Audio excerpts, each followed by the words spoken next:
Hello, everyone, and welcome back to the Steam Forward podcast. As always, I'm your host, Savannah, and today our guest is a familiar friend, and her name is Karen Johnson. And if you didn't know, the month of May is Mental Health Awareness Month. So Karen is our mental health coordinator here at Peacemakers Family Center. So we have her here just to give us some tips, some tricks, and to help unstigmatize mental health. So please help me welcome Karen Johnson. Steam Forward Podcast. Hi, how are y'all? How are you? I'm doing great. I'm glad to be back on the podcast in season 2. Yes, season 2. That's right. That's right. So the month of May is Mental Health Awareness Month. I feel like that's kind of a newer thing. It really is. I think it happened in the last decade or so. And I think what people are starting to realize is just like you've got physical health, like if you feel sick, you have a cold, you're going to go to the doctor. You've got mental health, and your mental health is really comprised of your emotions, your feelings, what's going on in your brain, how is your mood. All of those things make for mental health. And I think it can be overlooked. I'm really excited that in this new generation, the conversation around mental health has really shifted, that people are very open to maybe identifying their feelings, but more than just identifying their feelings, they're open to accessing services. And services could be talking with a counselor. It could be reading books about mental health. It could be watching a podcast. I think there's just a lot of great mental health wellness content out there that people can access. Right. Yeah. So it's true what you said, like mental health is really this conversation that's so open and everybody's just being honest about how they're feeling. And, but today you're here to give us some tips, and you're here to kind of give us some facts about mental health. So wherever you would like to start, go for it. Oh, I love talking about mental health. I'm very passionate about it as a counselor.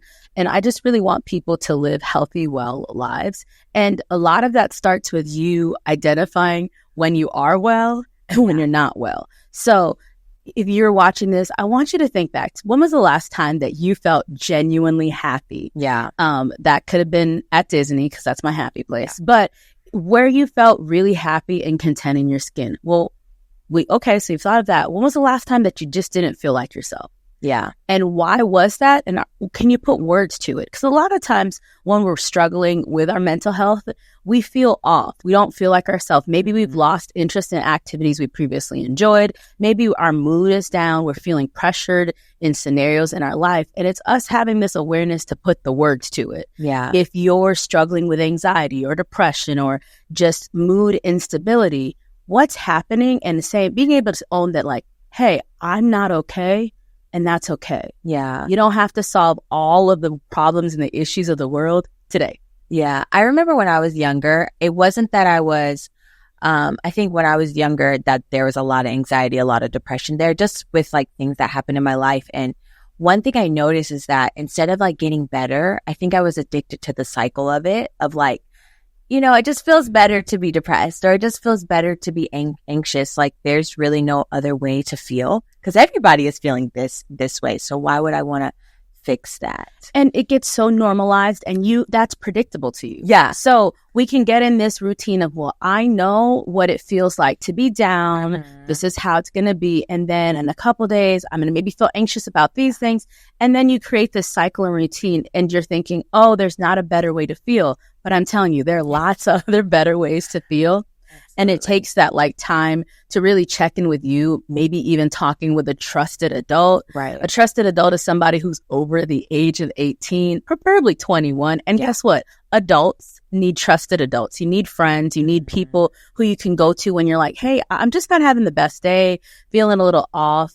And then realizing when maybe it's past me talking with a trusted adult, I may need professional help. And a lot of times I work in a program dealing with teens, and in teens and youth, a lot of times they get counseling and resources like that in the school system, because there's guidance counselors, there's mental health directors, there's coordinators, there's trust counselors that are able to offer them services. There's even community providers that will come in and give mental health counseling services and such. But it's really getting people to be aware of what's happening inside me. And why am I feeling this way? Oh, is it that I'm feeling triggered today because a year ago I was in that car accident, or a year ago around this time, I failed a grade and had to repeat it. Yeah. There's a lot to be said about anniversaries and dates that reoccur that can cause us to not feel our best. An example would be maybe you failed the SAT. That would be so awful. Yeah. Or you lost a loved one in December. So every time December comes around, maybe you want to feel happy, but you're not able to quite feel the same because you're thinking about that loved one or you're thinking about that mistake that was made. So anniversaries can be really hard to process our feelings with. And I think what I really want to push to the audience and people is that it's okay that you're struggling, but how are you coping with that? What are your coping skills? Right. Is it that you like to cope by going to the gym? That's a great way. A lot of teens say they cope through music. How do you cope, Savannah? What's your favorite coping skills? Well, my favorite coping skills, I'm very religious, so I like meditation. I like praying. I like, just taking a moment, honestly, just a moment of peace and quiet.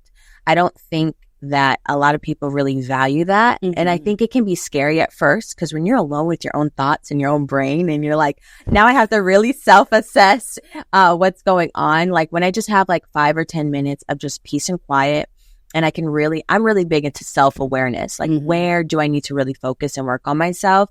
So when I have those times, I'm able to really just reflect on what I need to be better at or where I need help at. And I wanted to go back to what you were saying about schools and counselors and stuff. I find a lot of students expressing that when they speak to these people at school, that it's not confidential. Yes. So they get a little nervous or weary about, I want help, but the help that I'm getting, they're telling my parents.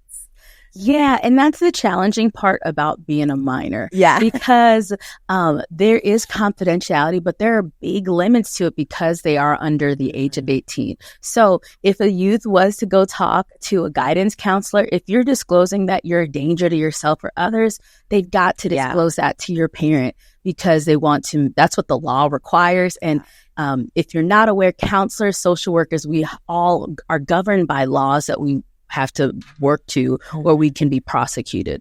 So it can be kind of concerning if you're going to talk to someone in the school setting and you're sharing personal confidential information and then you're like, oh, you're going to tell my parents? So a better way to context that is I was a teen to be like, hey, I want to talk to you.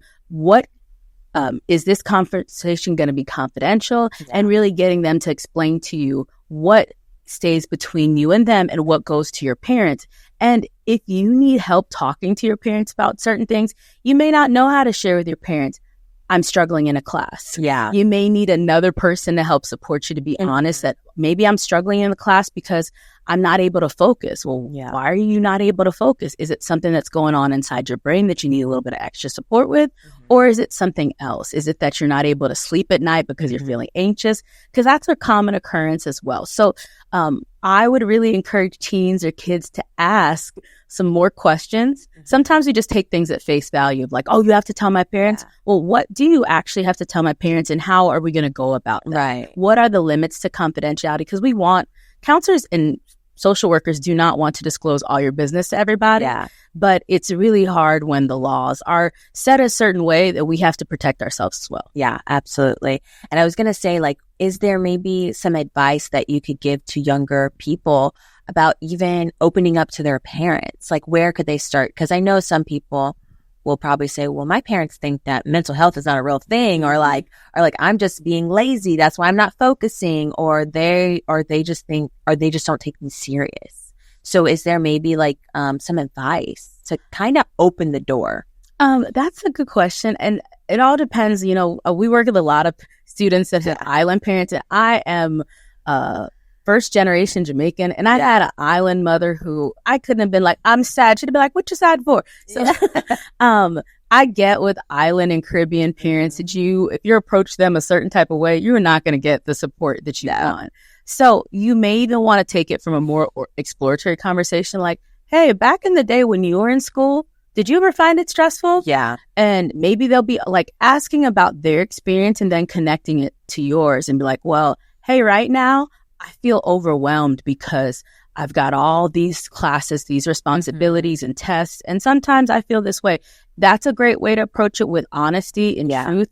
I always encourage people to use I statements. Yeah. Don't be like, well, you make me feel this is happening.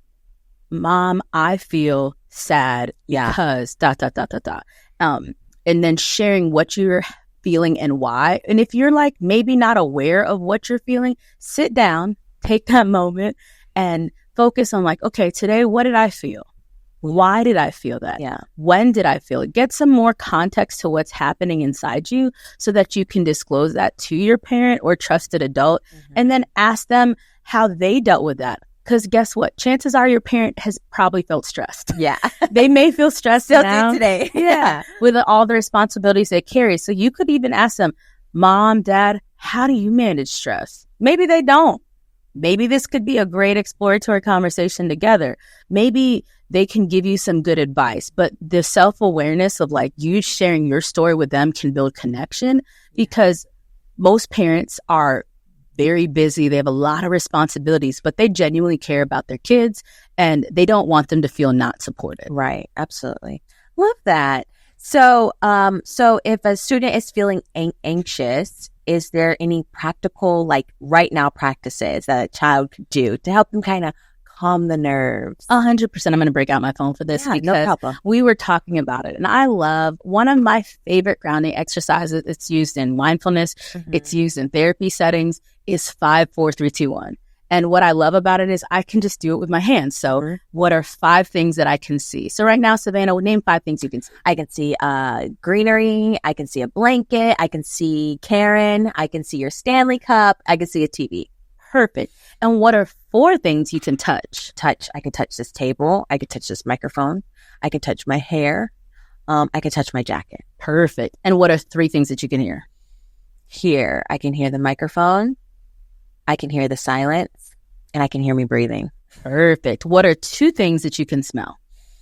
I can smell my beautiful perfume, and I can smell like, I believe the room has some kind of air freshener. Nice. And lastly, what's 1 thing you can taste?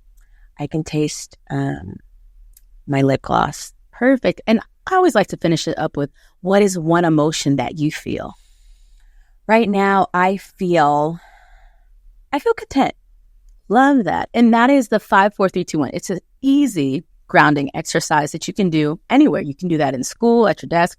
It's really fun when you do it outside, because you can like see the wind blowing, smell, smells, and really it's engaging all 5 of your senses, and it's helped really bringing you back to the present. So if you were to feel really anxious, I hear from a lot of students, test anxiety is real. The pressures of school are real. So using this exercise in that moment is going to be really beneficial for you to manage your feelings. One thing I've read actually, that always works, but also practices of gratitude. It's been studied so much that when if you're feeling anxious, and you practice like gratitude over the anxiety, your anxiety dissipates. And so like for me, I say, well, I'm thankful for myself. I'm thankful for my job. And you start to be really thankful.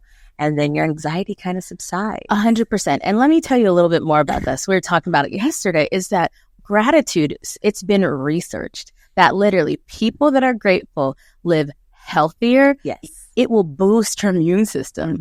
It also helps you to sleep better at night, and also helps you to balance your moods. So scientists have proven that people who are actually grateful, who can look at that fictional glass and see it half full, are going to have more hope-filled lives. And it is really effective for stress. So it's just slowing yourself down. Maybe the first thing you do in the morning as you wake up is, what am I grateful for today? And it could be that the AC still worked, that your bed was comfortable, that you had breakfast to eat. It could be that your parents promised to get you some new shoes. It could be any of those things. Really thinking of what are 3 things you're grateful for, and even doing that at the end of the day, bringing back that awareness to gratitude, because there are so many reasons in life when things are not going your way to feel unhappy, to be mad, to kind of just sit in, I like to call it yucky feelings, where you're just like, oh, everything sucks, nothing's going for me. And you turn into Eeyore. But in that moment, you really need that Winnie the Pooh entertainer, like, ooh, like, who can be like, oh, no, actually, these are the things I'm grateful for. And that gratitude is going to shift your perspective. And, I love someone who has always said to me, it's not the thing, it's how I think about the thing. Yeah. And if I can get a different perspective about what I'm feeling, I'm going to have a better day. Maybe I got in the car accident. Maybe I fell over in front of people and they laughed at me. Okay, but I can still have a reason to feel grateful. And maybe I spilled my coffee in front of my crush. You know, we all have those embarrassing moments, but really coming back to what can I be grateful about today? Well, I can be grateful that I had gas money. I had money to go get the coffee I wanted. I saw my friends today. I laughed. I'm doing this podcast and I'm cracking a joke every now and again. It's just there's so many reasons to be hopeful and optimistic about what's in front of us, even though the world can look a little chaotic and stressful.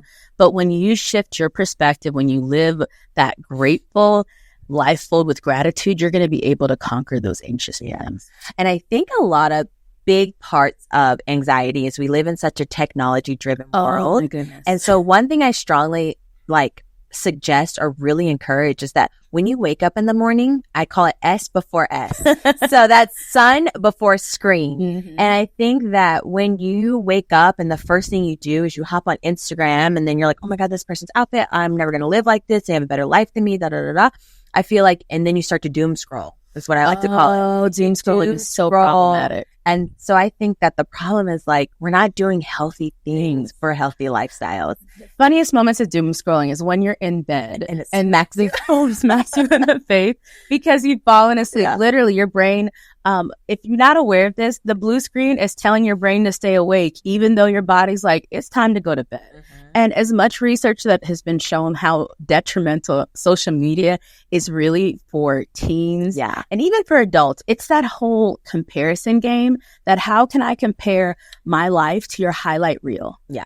I'm not seeing that you had a terrible day. I'm not seeing that maybe you're in an abusive relationship. Maybe you're struggling. What I'm seeing is a beautiful outfit you posted and that you're on a beach vacation. I don't know the reality of your life. And what gets so dangerous about social media and the world we live in is that we can think that we're not doing enough, being enough, achieving enough because of what we see on social media. And I just got to tell you, wherever you are enough. Yeah. You don't have to keep living the comparison game that you may have been caught in because of social media. It's okay to set healthy boundaries. I've got a couple of friends right now who are taking a social media break. It makes it a little hard to send them TikToks, but I can understand that there are moments where you may need to take a break from that. And as we approach summer, and teens may have more time on their hands. Before S, okay? Go to the sun for 5 minutes, then get on your screen. Yeah, and maybe have limits to it. Yeah. Do you really need to be on Instagram or TikTok or Snapchat for 5 hours? Yeah. Probably not. It's not good for you. Enroll into Gen 2050 summer camp. Will really help you. Yes. If you want to hang out with Miss Savannah and me all summer, it's going to be the best. I've heard there's going to be snow cone machines, maybe. It's a possibility. All right, Karen. So just kind of wrap up the podcast. I know you have some resources for us that will also be down in the description as well. But if you want to just explain them and what they will help with for what... and what these resources are for and maybe the problems aligned with it. Yeah, so I really want to push a big plug to the National Alliance on Mental Illness, and that is NAMI. They are a phenomenal resource across the country, but even here just locally in Miami, they've had a big push. They're actually doing a mental health walk. I see that all the time. They're doing lots of great stuff. And you can go on their website to see the support groups, the resources they offer, they've got resources for mental health. They can connect you to counseling services. So that's a really great access. It's www.nami.org. And another great option is the suicide prevention hotline. It's what happened this past year is it went to 3 numbers. It's 988. And sometimes people are unaware of what that service is and what it is. It's a great support system. It's not just for someone who feels that they're a danger to themselves or others. If you just need a support system, if you feel like you need to talk to somebody, you need some more resources, the suicide prevention hotline is a great resource for you to access, to talk to someone, to find out more about mental health resources, and to connect you to things in the community. And that is 988. And I really want to wrap up with a couple questions that I want you to do mental health. Wait. But what if I don't like talking on the phone, Karen? If you don't like talking on the phone, there's a text option too. Yeah. So you can text, I believe 988, and then you'll get a message back on how to chat with them. And there's even a teen text line that we're going to put in the chat in the box of this message. So the description. Yes, so that you're able to access it, because there's so much. Sometimes teens just need to talk to someone else that is not a friend to get a different perspective. I agree. And then questions you have for them. Yes. I want you to do a little mental health check-in today. I want you to ask yourself, how am I doing? Yeah. What makes me smile? Savannah, what makes you smile? I don't know. I'm just really loving my life right now. So life. I love that. What are the things that you can go to if you feel stressed or overwhelmed? What are those coping skills, those resources that are helpful for you? Yeah. The Bible, praying, church, friends. I have really good friends. Oh, I love that. And lastly, what do you do if you need help? Who are you going to reach out to? Sometimes we do this thing in our Mind Matters curriculum where we make everybody really identify like a support system that you can put them in your phone. Like if things are going poorly, you need help, who are you going to text or call? Who's the person that you know is going to answer and is going to have your back and be able to give you a fresh perspective? I've got a couple of those for me, but I know the people who always answer are my sister, my friend Trisha, my friend Louise. I can reach out to them and, get a little pep talk. So knowing who you can reach out to and how's your back, knowing that you got a trusted adult. Yeah. And lastly, what are you going to do for fun? Because we all need to have more fun and bring that joy into our life. So fun doesn't also have to be a lot of money. It doesn't have to be that you go to Disney. It doesn't have to be a big thing. The fun could be that you're going to go outside and play basketball. You're going to play video games. What are you going to do for fun today? What am I going to do? I'm going to cook. I love cooking. So I'm going to cook today. That'll really help with my brain too. And she can actually really cook. I think she may need to feature that on one of these podcasts. Yeah. Come in here with a full tasting. In different seasons and moments of that's changed for me what brings me fun and joy. But these days, it could be the walk outside, the going to Target to look around, the grabbing the coffee. Right now, I think it's grabbing a bag of gummy bears. That is something fun that I enjoy. FaceTiming a friend is always fun too. Like just talking to a friend or talk to a friend you haven't talked to in a long time. It'll make you feel real good. It will. And you're like, oh, that's what you've been up to? That's what I've been up to. So in Mental Health Awareness Month, which is May, we want you to really check in with you, be aware of what you're feeling and why you're feeling. It's the what and the why so that you can learn some new skills about yourself and put some new things into place so that your mental health is just as great as your physical health. And Karen, just to wrap us up, give us a word of the day. My word of the day is resilience. And why is that? Because just like I always talk about the palm tree and the hurricane. What does a palm tree do in the hurricane? They sway back and forth. They sway back and forth. And I want to be resilient like that palm tree, that even though adversity happens, challenges happen, I'm able to bounce back quickly and put that smile on or get back to having fun or maybe even just being able to laugh at myself and keep moving and having a good time. That's so good. Well, thank you, Karen, so much for joining us. Remember, everyone, to stay resilient and that it's okay to not be okay, but we cannot stay there. And there's so many resources and so many people in your life that love you and care for you. So if you need help today, make sure you check that description out for more resources. And we will see you guys next week. And as always, a special thanks to our sponsors, the Children's Trust and Trinity Church. And don't forget that there are 3 ways in which you can listen or watch this podcast. If you'd like to listen, follow us on Apple or Spotify. If you'd like to watch, follow us on YouTube. Make sure that you subscribe, like, and click that bell for post notifications. Steam Forward Podcast.